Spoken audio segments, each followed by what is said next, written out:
Welcome to the penalty box.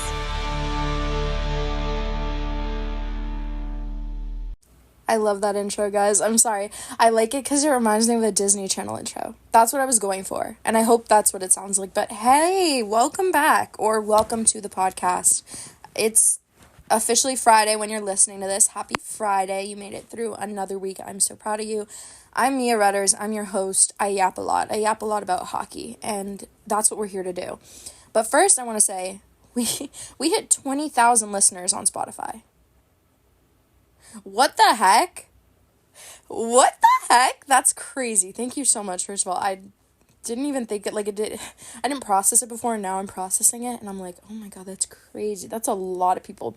And then we hit 15K on Instagram, and I wrote that in my notes, and I refreshed.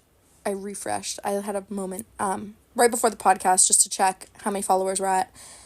We're at 15.4 now. And I will forever be blowing out the mic when I have words with P's in them. I don't know why. Okay, of course it didn't blow out that time. I don't know how to do this yet. Okay, guys, I don't know. So thank you guys for 20,000 listeners and 15,000 followers. That is absolutely insane, and I'm excited that so many people are joining us around the playoff season because we have so much to talk about, and the playoffs are soon. I mean, you're listening to this, playoff season has started. It's underway. I mean, playoff starts. Oh my gosh, I can't speak. If you couldn't tell, I'm excited to be here. I'm excited to talk because we have a lot to talk about today. But we're going to start with the playoff team update.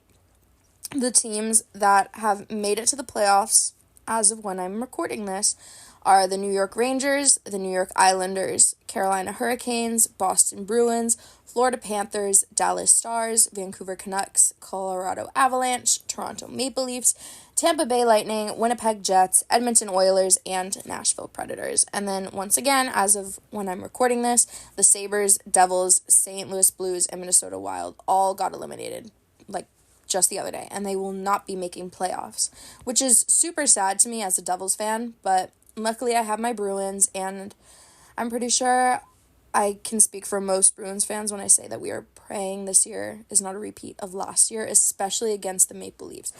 But also, knowing how the world works, I feel like it would just happen again. So we have everything set up for playoffs. Playoffs is soon. It's coming. And that is going to be exciting. I feel like there are going to be a lot of hockey hot topics, and maybe during playoff season we won't even be having an educational section because there's probably going to be so much drama and so many hot topics to talk about. But I guess we're going to have to see.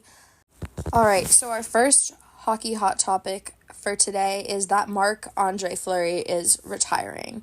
He's also known as Flower, depending on who you're talking to. But it has been announced that we have one more season with him. And if you did not know or do not know who he is, he's an iconic goalie.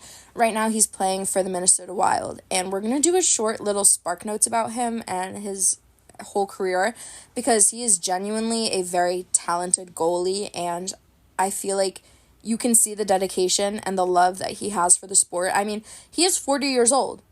He's 40 years old and he's still playing hockey. So I feel like that alone just tells you enough about him. But anyway, he was born in France.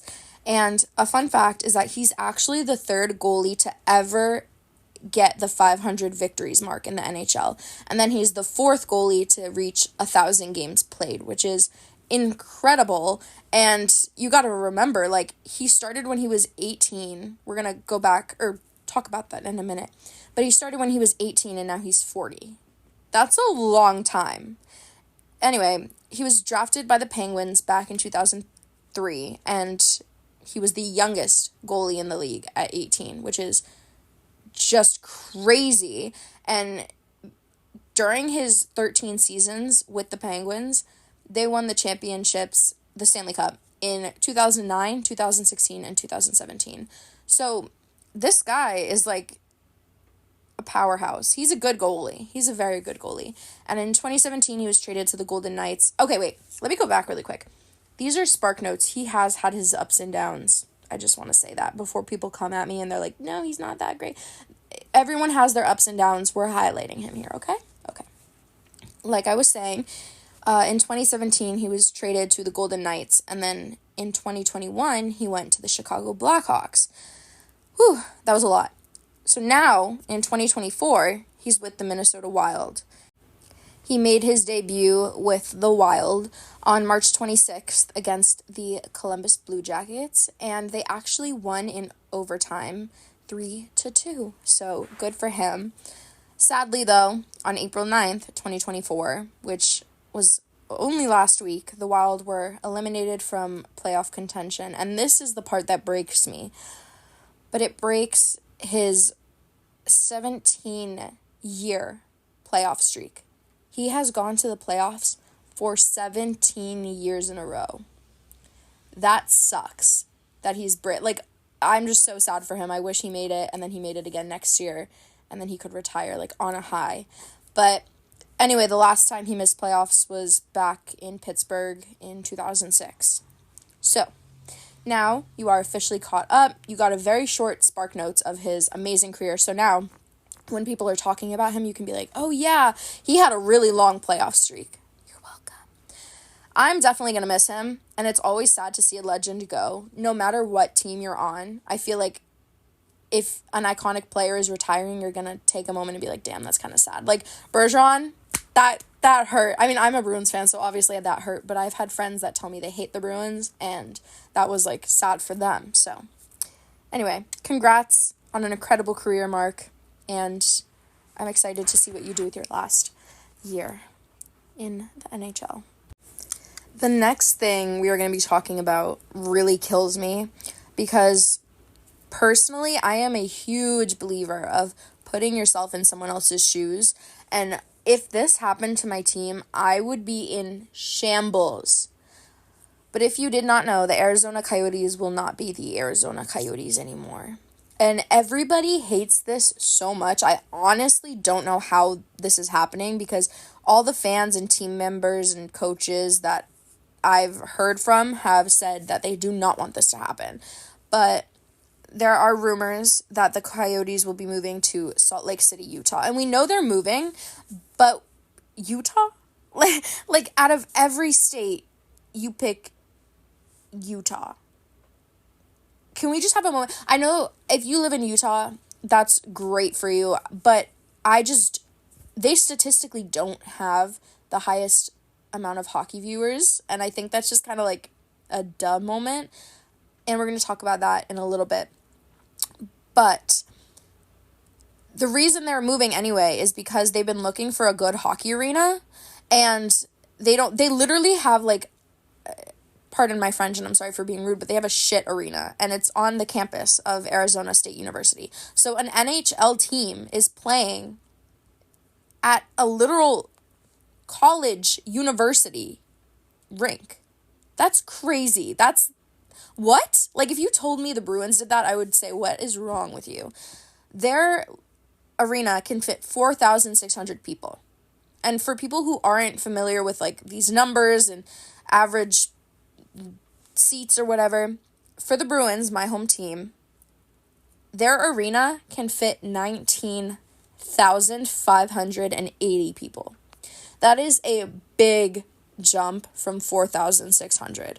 So it does make sense that they had to leave, but it's kind of frustrating that they have to leave the entire state. Like, I don't know. I do also kind of feel like Arizona doesn't sound like they would have the most hockey viewers, but I mean, they've been around for over 20 years, so I don't, you went there for a reason, right? Unless they're just, I don't know.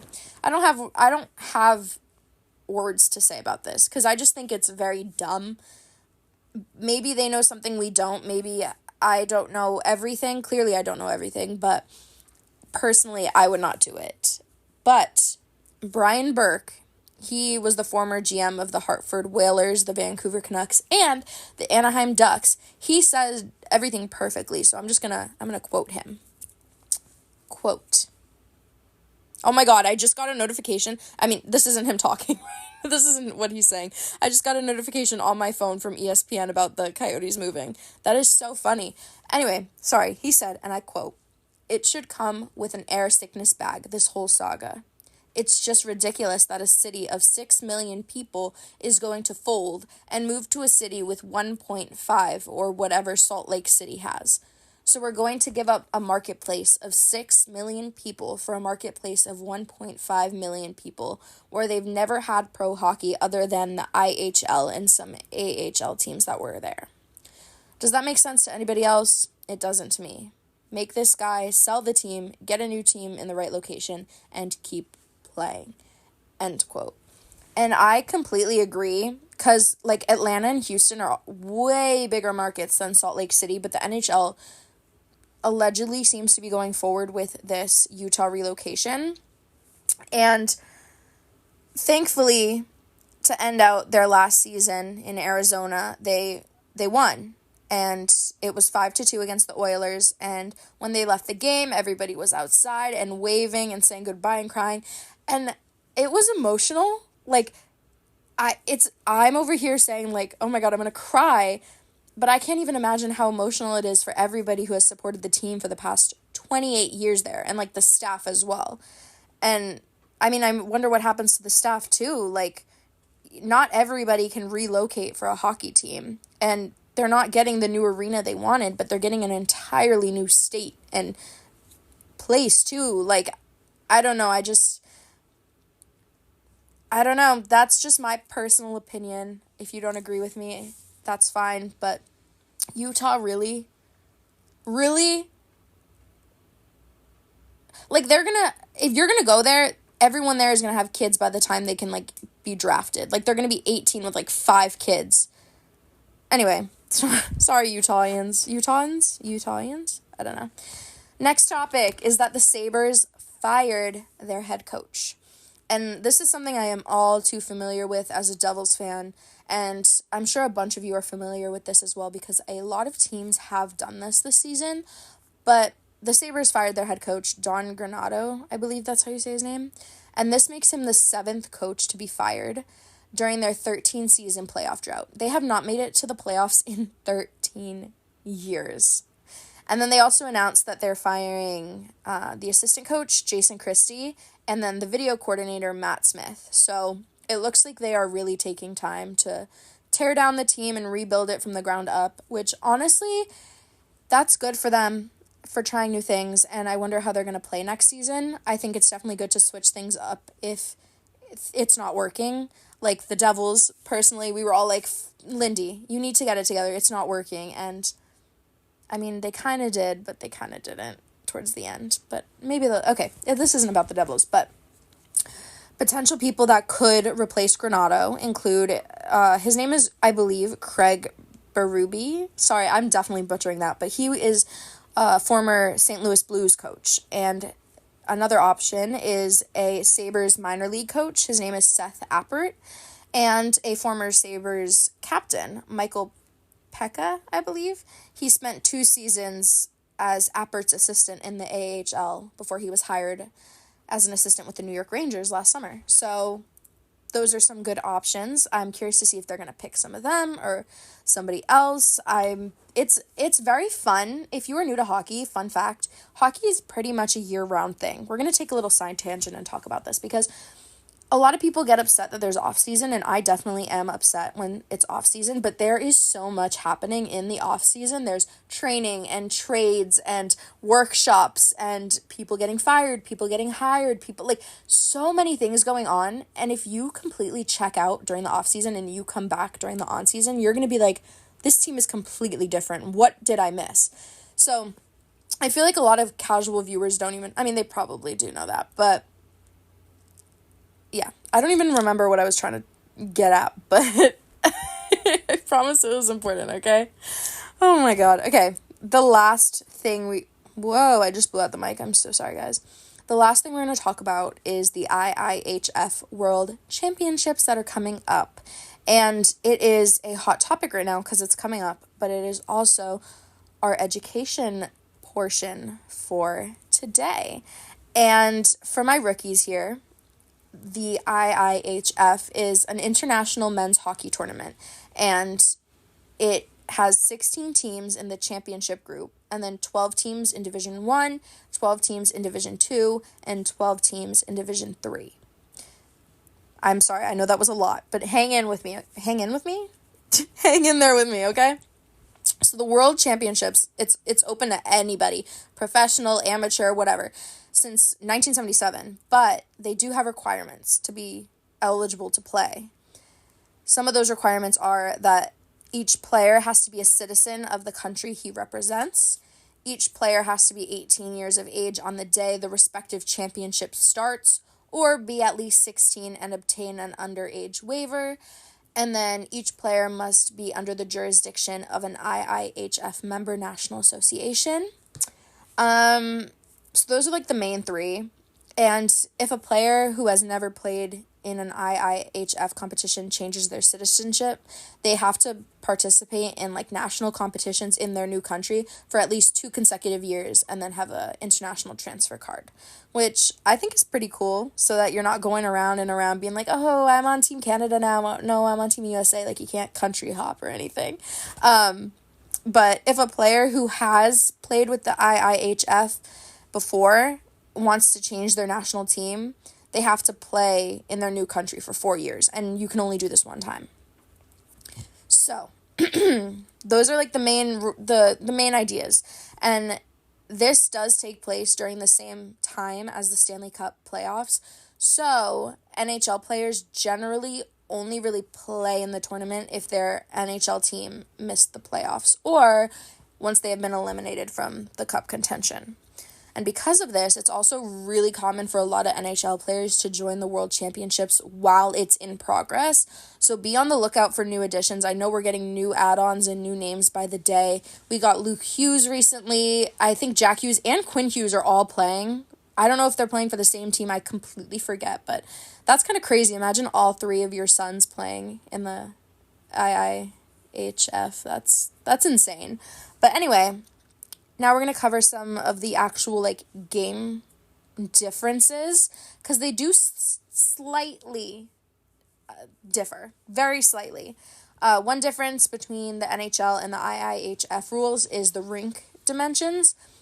The NHL rinks are narrow, and they measure 16 by 26 meters, which is 200 by 85 feet. And then instead of the international size of 61 by 30.5 meters, I believe, which is 200 by 100 feet. Some other rule differences are how icings are called and like the penalty rules and some other things, but we won't dive too much into that because it is a lot, and the NHL and the PWHL are our main topics here, mostly the NHL. Maybe we'll have a PWHL podcast one day. Holy moly, I'm so sorry. But now you get the gist of everything, and we're going to talk about the upcoming championship division. I wanted to read out every single country that was participating, but I'm going to be completely honest with you. That is a lot of teams, and I made it pretty far down in pronouncing it. Oh my god, I keep popping the mic. I'm sorry, guys. I made it pretty far down the list, and then I could not pronounce any of the other countries. And I knew I was going to absolutely butcher them, and I was like, I cannot. Like, I don't want I can't. So I'm just going to be telling you about, like, the actual champion division, which I looked at the podcast stats, and literally all of our listeners are from one of the countries in the championship division, or the champion division. So I don't think you'll have a problem with me only reading that division, because you will probably hear your country. And if you don't, if you're like the 0.1% that isn't from one of these places, I still love you, okay? All right. So the championship division, it has the top 16 hockey nations in the world. And then it's going to be held from May 10th to 26th, 2024 in Prague, and then the Czech Republic. And this is going to be the 87th championship. The teams for this championship division will be Austria, Canada, the Czech Republic, Denmark, Finland, France, Germany, England, Kazakhstan, Latvia, Norway, Poland, Slovakia, Sweden, Switzerland, the United States of America, Belarus, and Russia. That is it for today. I know my episodes have been short, but I've been trying to figure out, like, the format, what you guys like. I don't want to make it too long. I don't want to make it too short, so I try to keep it around 20 to 30 minutes. If you guys want more, let me know, and I can make them longer, but I don't want to keep yapping your ear off. I do want to say, though, this is completely off topic, but if Tate McRae ever listens to my podcast, or if any of you have any connections to her, please, I've been listening to her since 2017. This is how desperate I am. I got surgery, as you know, so I can't work or anything. I have no money. I cannot afford to go to her concert, but unless I make like a really bad financial decision, okay?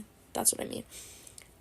If you are listening, Tate, I will literally give you my kidney. I will do anything. If anybody can get me tickets to Tate McRae, if you have an extra ticket, I will come with you. If you're listening to this and you have one, please, I'm begging you, okay? Okay, that was a little embarrassing, but it's okay. Anyway, I love Tate McRae, and the reason I'm talking about this is because I've been listening to her since 2017, and I keep putting my friends on her, or used to put my friends on her, because now everybody knows her. And one of my friends I put on not even a year ago, and now she has like expensive tickets to her concert, and she does not know Tate. Like, she does not know Create with Tate. And I know that sounds like so gatekeepy, but it's so frustrating when it's like your favorite artist in the world, like all their songs resonate and you have been listening to them for years, like before everyone else, and then they go viral and then you can't get tickets. Like, that's frustrating. I don't care how pick me that sounds. It's so like, I am so happy she's viral and like getting her check and getting her bag and getting the recognition she deserves, because she is a pop fucking princess. But at the same time, it's like, check my Spotify stats. I promise I've been standing you forever, girl. And I'm talking about her. I feel like it's allowed because she is so in the hockey world. I mean, she performed at the during All-Star Weekend. She also was one of the celebrity captains, and her brother's in hockey. She dated Cole Sillinger. Like, she is very much in the hockey world. So if you didn't know that, I guess that's like another little addition. You get a little extra lesson. She is iconic, and my story with her is that I started listening to her when this is like a little bonus section, a little bonus segment of the episode. I hope you're enjoying. I started listening to her when, how old was I in 2017? Like 13 or 14, maybe 15. I don't know how old I was exactly when I started listening to her, but around that time. Definitely not 15. I was definitely younger than that. What am I saying? 13 or 14.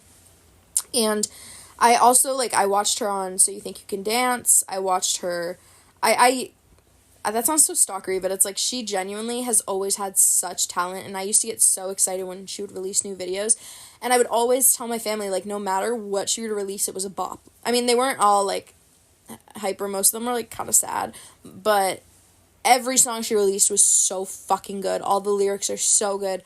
She's just so talented. So if any of you are rich sugar daddies or sugar mommies or anything out there, I would do inexcusable things for Tate McRae tickets.